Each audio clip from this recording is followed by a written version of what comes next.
Uniform Civil Code is a constitutional mandate. The framers of the country's constitution had very clearly envisaged that a country as diverse as India needs a uniform civil law to protect the rights of its citizens, irrespective of the religion, language, and regional boundaries. This is the mandate of the Constitution. Unfortunately, in this country, certain vested interest forces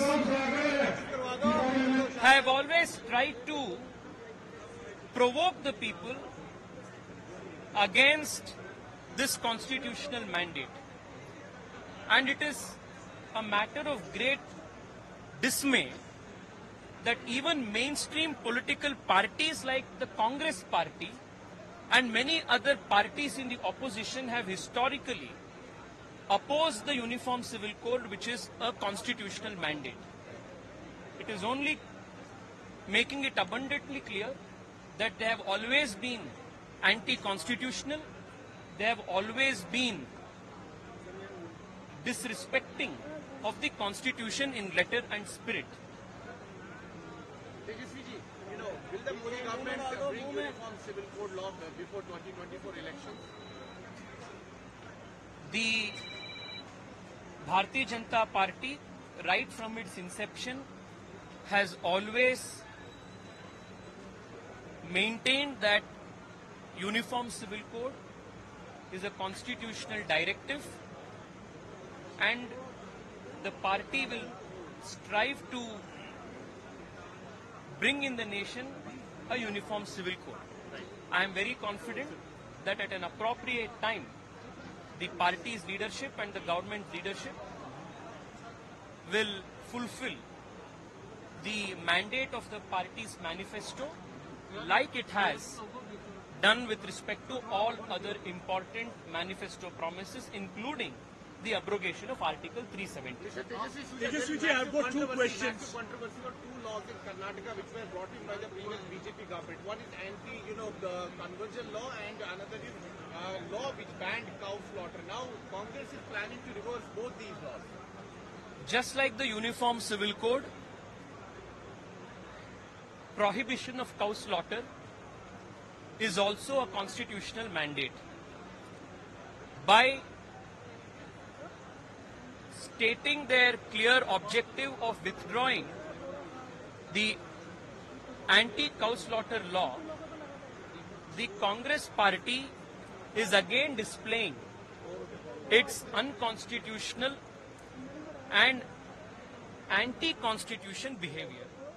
I condemn this and demand that the Congress party at least now start respecting the directives of the Constitution.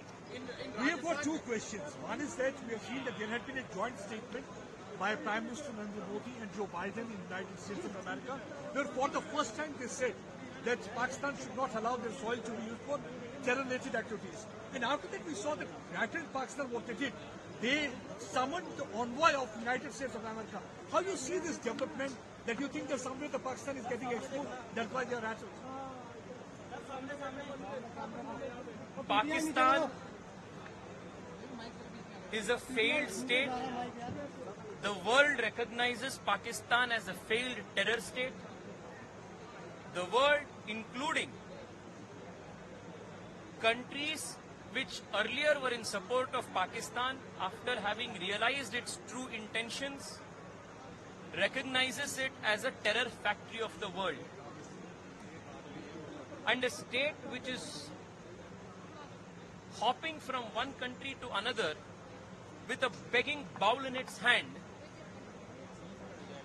unable to even take care of the salaries of its government employees, should not be and cannot be compared to a vibrant, emerging, prosperous democracy like India. we welcome the fact that the United States has unequivocally condemned Pakistan's pro-terror stance and has categorically instructed the Pakistani authorities to dismantle all terror organizations in the state. We have seen that RTI has exposed that how the violence in West Bengal was downplayed by Mamata government. So how do you see the development of the situation that the violence has been downplayed? Right after the conclusion of the assembly polls, Mamata Banerjee government went on a spree of targeted violence against the Karyakartas of the BJP. The High Court of West Bengal also took cognizance of this unprecedented violence.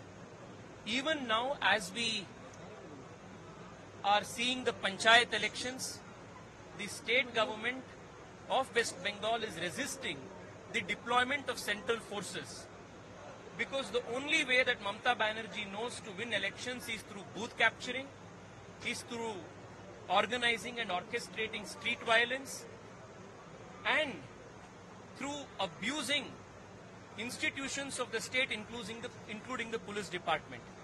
What is happening in West Bengal is the death of democracy orchestrated by none other than the Chief Minister herself. Even the High Court and the Supreme Court have taken cognizance of this. I call upon every conscientious, democracy-respecting citizen of India to condemn what is happening in West Bengal. तेजस्वी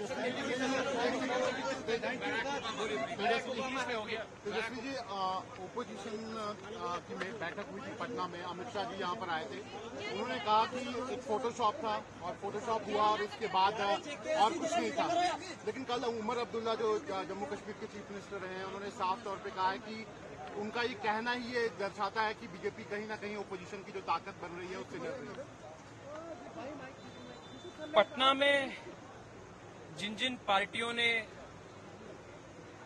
एकत्रित आए थे, इन सभी political parties एक प्रकार के बेरोजगारी political परिवारों के एक बैठक था।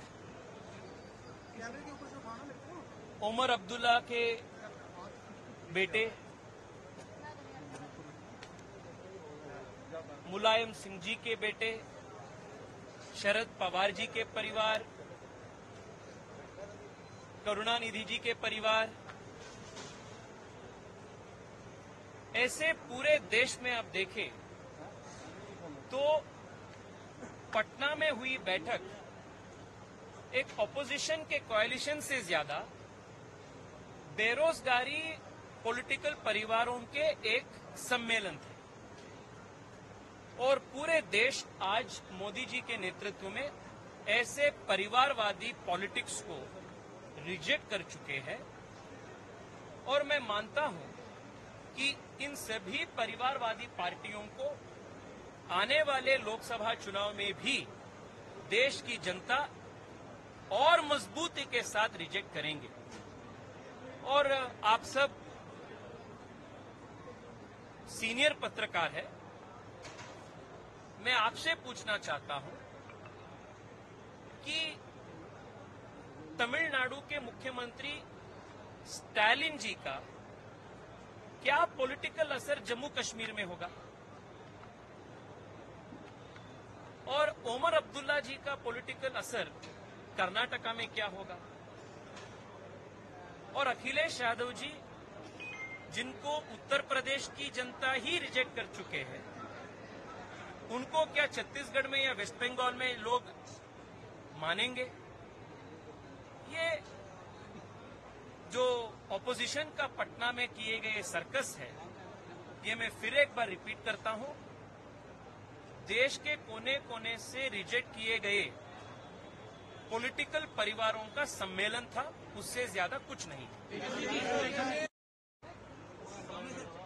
पार्लियामेंट ने एक बार नहीं, दो बार नहीं, 3 बार सर्वानुमति से यूनानिमसली पाक ऑक्युपाइड जम्मू कश्मीर के बारे में रेजोल्यूशन लिए हैं। The resolution is very clear कि पाक ऑक्यूपाइड कश्मीर भारत का था, आज भी भारत का है और कल भी भारत का रहेगा। हमेशा वो भारत का हिस्सा है। ये भारत के पार्लियामेंट का यूनानिमस रेजोल्यूशन है और भारतीय जनता पार्टी जैसे एक राष्ट्रीयवादी पॉलिटिकल पार्टी के कार्यकर्ता होने के वजह से मैं मानता हूं कि युवा मोर्चा इस रेजोल्यूशन को हर प्रकार से समर्थन करने के लिए हमें